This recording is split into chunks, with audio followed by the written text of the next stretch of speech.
जिन भक्तों ने अपने जीवन में श्रीमद् भागवत का कभी श्रवण नहीं किया हो, उन्हें अवश्य ही श्रीमद् भागवत महापुराण की संक्षिप्त विषय सूची द्वादश स्कंध अध्याय 12 का अध्ययन जरूर करना चाहिए। संपूर्ण सुखों को देने वाला श्रीमद् भागवत का यह अंतिम पाठ है। सभी लोग इसे अवश्य ही श्रवण करें। ओम नमो भगवते वासुदेवाय नमः। सूची कहते हैं, भक्त शक्ति रूप महान धर्म को नमस्कार है।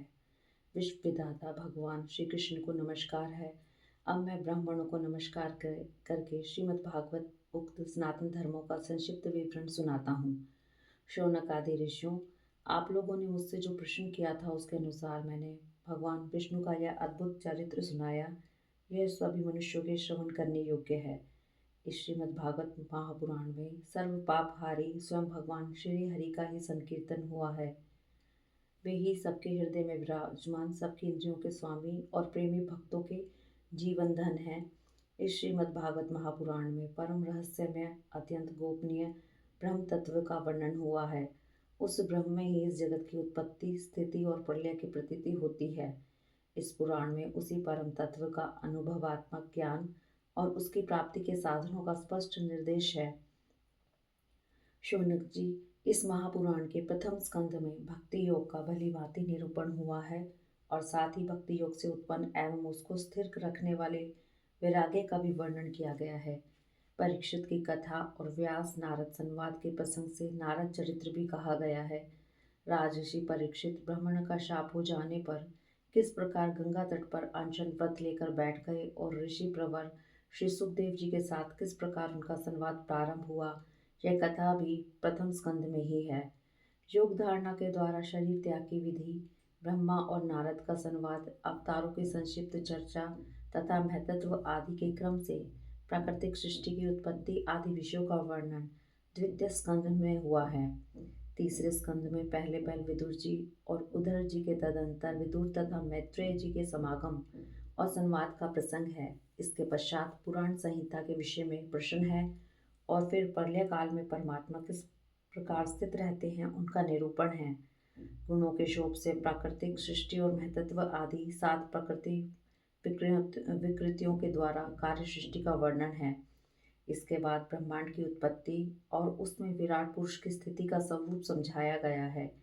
तदंतर स्थूल और सूक्ष्म काल का स्वरूप, लोक पद्म की उत्पत्ति, प्रलय, समुद्र से पृथ्वी का उद्धार करते समय वराह भगवान के द्वारा हिरण्याक्ष का वध, देवता, पशु, पक्षी और मनुष्यों की सृष्टि एवं रुद्रों की उत्पत्ति का प्रसंग है। इसके पश्चात उस अर्ध नारी नर के स्वरूप का विवेचन है जिससे संभोग मनु और स्त्रियों की अत्यंत उत्तम आधा प्रकृति शत्रुपा का जन्म हुआ। कदर्म प्रजापति का चरित्र, उनसे मुनि पत्नियों का जन्म, महात्मा भगवान कपिल का अवतार और फिर कपिल देव तथा उनकी माता देवहूति के संवाद का प्रसंग आता है।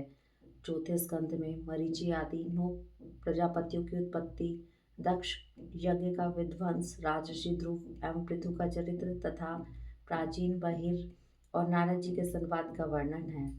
पांचवें स्कंध में प्रियव्रत उपाख्यान, नाभि, ऋषभ और भरत के चरित्र, द्वीप, वर्ष, समुद्र, पर्वत और नदियों का वर्णन, ज्योतिष चक्र के विस्तार एवं पाताल तथा नरकों की स्थिति का निरूपण हुआ है।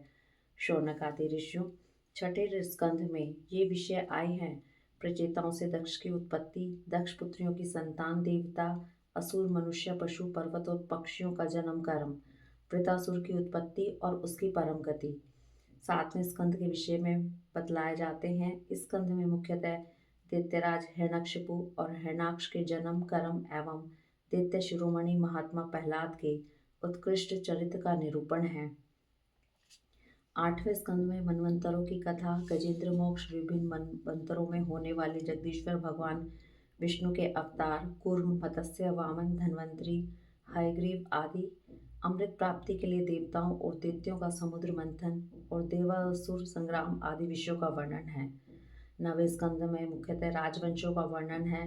इक्ष्वाकु के जन्म कर्म, वंश विस्तार, महात्मा सुदुमन, इला तथा तारा के उपाख्यान, इन सब का वर्णन किया गया है। सूर्यवंश का वृत्तांत, शशाद और नृग आदि राजाओं का वर्णन, सुकन्या का चरित्र, शर्याती खटवांग, मांधाता सोबरी, सगर बुद्धिमान, कुतस्थ और कौशलेंद्र भगवान राम के सर्व पापहारी चरित्र का भी वर्णन इसी स्कंद में है। तदंतर निमिका देह त्याग और जनकों की उत्पत्ति का वर्णन है। भृगुवंश शिरोमणि परशुराम जी का क्षत्रिय संहार, चंद्रवंशी नरपति पूर्वा, यजाति नहुष, दुष्यंत नंदन, भरत, शत्रुघ्न, शंतनु और उनके पुत्र भीष्म आदि की संक्षिप्त कथाएं भी नवम नवम स्कंध में ही है। सबके अंत में ययाति के बड़े लड़के यदु का वंश विस्तार कहा गया है। शौनक आदि ऋषियों, इसी यदुवंश में जगतपति भगवान श्री कृष्ण ने अवतार ग्रहण किया था। उन्होंने अनेकों असुरों का संहार किया। उनकी लीलाएं इतनी हैं कि कोई पार नहीं पा सकता। फिर भी दशम स्कंध में उनका कुछ कीर्तन किया गया है। वसुदेव की पत्नी देवकी के गर्भ से उनका जन्म हुआ। गोकुल में नंद बाबा के घर जाकर बढ़े। पूतना के प्राणों को दूध के साथ पी लिया। बचपन में छकड़े को उलट दिया। तृणाव्रत, बकासुर एवं वत्सासुर को पीस डाला। सपरिवार धेनुकासुर और प्लम्बासुर को मार डाला। दावानल से घिरे गोपों की रक्षा की। कालिया नाग का दमन किया। अजगर से नंद बाबा को छुड़ाया। इसके बाद गोपियों ने भगवान को पति रूप से प्राप्त करने के लिए व्रत किया और भगवान श्री कृष्ण ने प्रसन्न होकर उन्हें अभिमत वर दिया। भगवान ने यज्ञपतियों पर कृपा की। उनके पतियों ब्राह्मणों को बड़ा पश्चाताप हुआ। गोवर्धन धारण की लीला करने पर इंद्र और कामधेनु ने आकर भगवान का यज्ञ अभिषेक किया। शरद ऋतु की रात्रियों में व्रत सुंदरियों के साथ रास क्रीड़ा की। दुष्ट शंखचूड़, अरिष्ट और केशी के वध की लीला हुई। तदंतर अक्रूर जी मथुरा से वृंदावन आए और उनके साथ भगवान श्री कृष्ण तथा बलराम जी ने मथुरा के लिए प्रस्थान किया। उस प्रसंग में व्रत सुंदरियों ने जो विलाप किया था उसका वर्णन है। राम और श्याम ने मथुरा में जाकर वहां की सजावट देखी और कुवलयापीड़, हाथी, मुष्टिक, चाणूर एवं कंस आदि का संहार किया। सांदीपनी गुरु के यहाँ विद्या अध्ययन करके उनके मृत पुत्र को लौटा लाए। शौनक आदि ऋषियों, जिस समय भगवान श्री कृष्ण मथुरा में निवास कर रहे थे उस समय उन्होंने उद्धव और बलराम जी के साथ यदुवंशियों का सब प्रकार से प्रिय और हित किया। जरासंध कई बार बड़ी बड़ी सेनाएं लेकर आया और भगवान ने उनका उद्धार करके पृथ्वी का भार हल्का किया। काल यमन को मुचकुंद से भस्म कर दिया। द्वारकापुरी बसाकर रातों रात सबको वहां पहुंचा दिया। स्वर्ग से कल्पवृक्ष एवं सुधर्मा सभा ले आए। भगवान ने दल के दल शत्रु को युद्ध में पराजित करके रुक्मणी का हरण किया। बाणासुर के साथ युद्ध के प्रसंग में महादेव जी पर ऐसा बाण छोड़ा कि वे जम्भाई लेने लगे और इधर बाणासुर की भुजाएं काट डाली। प्राग ज्योतिषपुर के स्वामी भूमासुर को मारकर 16,000 कन्याएं ग्रहण की। शिशुपाल, पौंड्रक, शाल्व, दुष्टदंत, वक्त्र, शंबरासुर, द्विविद, पीठ, मूर, पंचजन आदि दैत्यों के बल पौरुष का वर्णन करके यह बात बतलाई गई है कि भगवान ने उन्हें कैसे कैसे मारा। भगवान के चक्र ने काशी को जला दिया और फिर उन्होंने भारतीय युद्ध में पांडवों को निमित्त बनाकर पृथ्वी का बहुत बड़ा भार उतार दिया। शौनक आदि ऋषियों, 11वें स्कंध में इस बात का वर्णन हुआ है कि भगवान ने ब्राह्मणों के शाप के बहाने किस प्रकार यदुवंश का संहार किया। इस स्कंध में भगवान श्री कृष्ण और उद्धव का संवाद बड़ा ही अद्भुत है।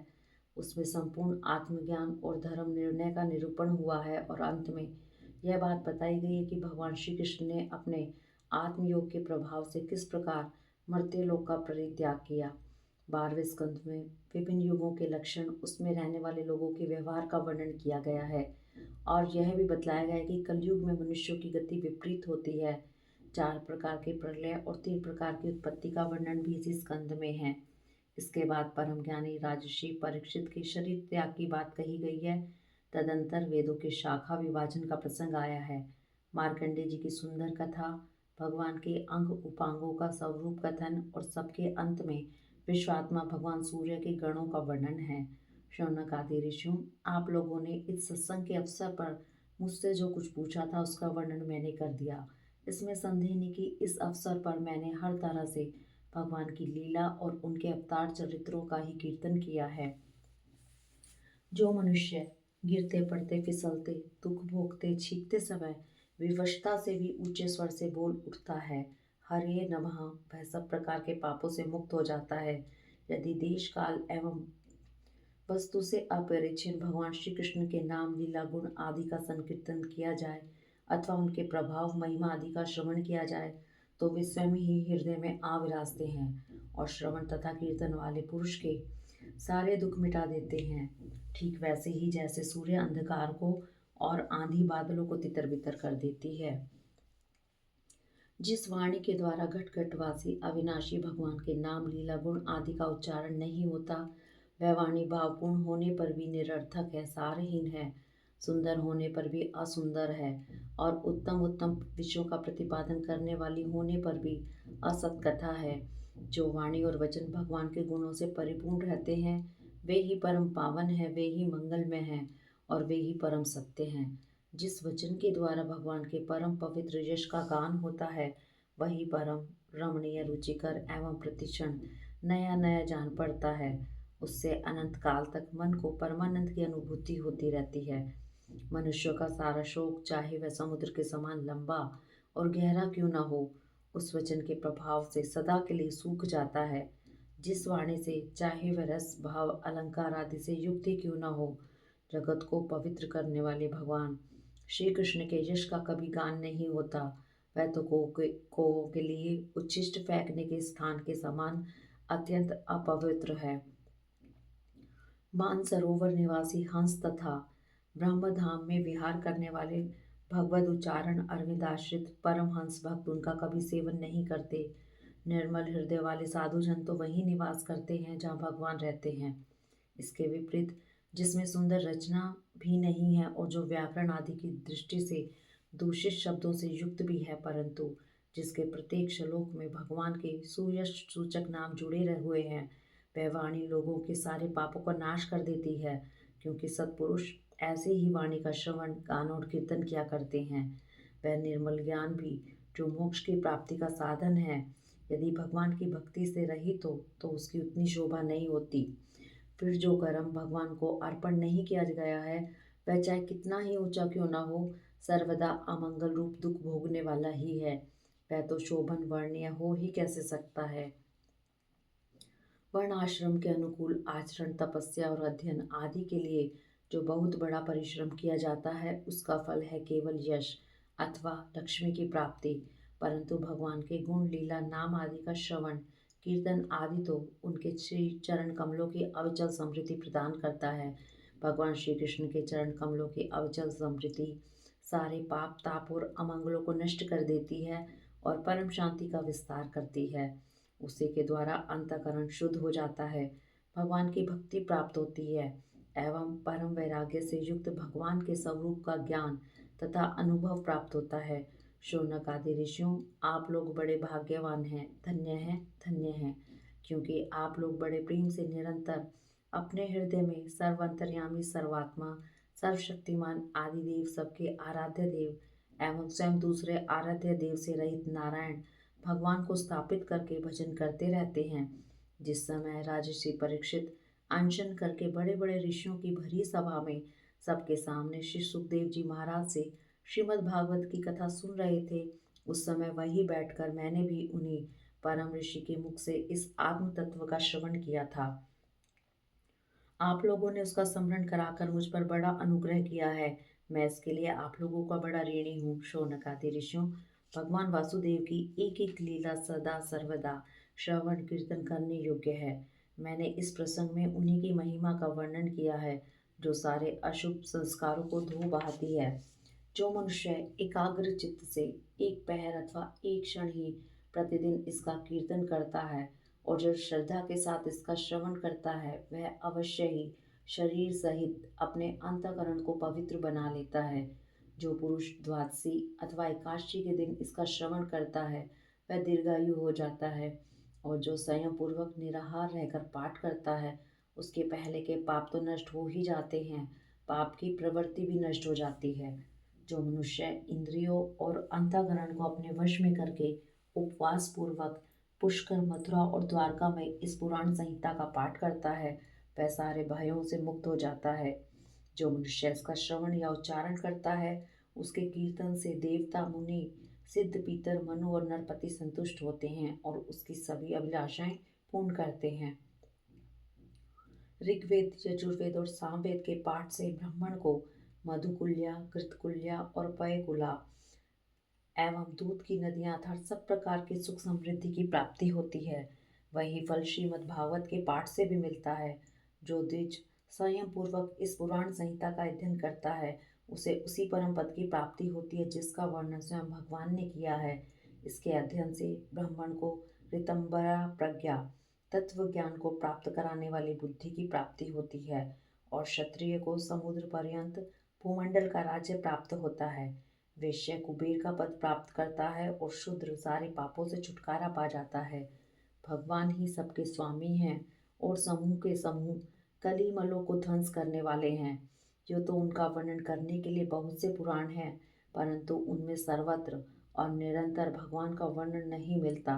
श्रीमद् भागवत महापुराण में तो प्रत्येक कथा प्रसंग में पद पद पर सर्वस्वरूप भगवान का ही वर्णन हुआ है। वे जन्म मृत्यु आदि विकारों से रहित, देश काल आदिकृत परिच्छेदों से मुक्त एवं स्वयं आत्म तत्व ही हैं।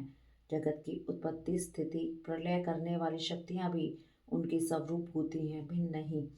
ब्रह्मा शंकर इंद्र आदि लोकपाल भी उनकी स्तुति करना लेश मात्र भी नहीं जानते। उन्हीं एक रस सच्चिदानंद स्वरूप परमात्मा को मैं नमस्कार करती हूँ, जिन्होंने अपने स्वरूप में ही प्रकृति आदि 9 शक्तियों का संकल्प करके इस चराचर जगत की सृष्टि की है और जो इसके अधिष्ठान रूप से स्थित हैं तथा जिनका परम पद केवल अनुभूति स्वरूप है। उन्हीं देवताओं के आराध्य देव सनातन भगवान के चरणों में नमस्कार करती हूँ। श्री सुखदेव जी महाराज अपने आत्मा आनंद में ही निमग्न थे। इस अखंड अद्वैत स्थिति में उनकी भेद दृष्टि सर्वथा निवृत्त हो चुकी थी। फिर भी मुरली मनोहर श्याम सुंदर की मधुमयी मंगलमयी और मनोहारिणी लीलाओं ने उनकी वृत्तियों को अपनी ओर आकर्षित कर लिया और उन्होंने जगत के प्राणियों पर कृपा करके भगत तत्व को प्रकाशित करने वाले इस महापुराण का विस्तार किया। मैं उन्हीं सर्व पापहारी व्यास नंदन भगवान श्री सुखदेव जी के चरणों में नमस्कार करती हूँ। हरि ओम तत्सत। हरि ओम तत्सत।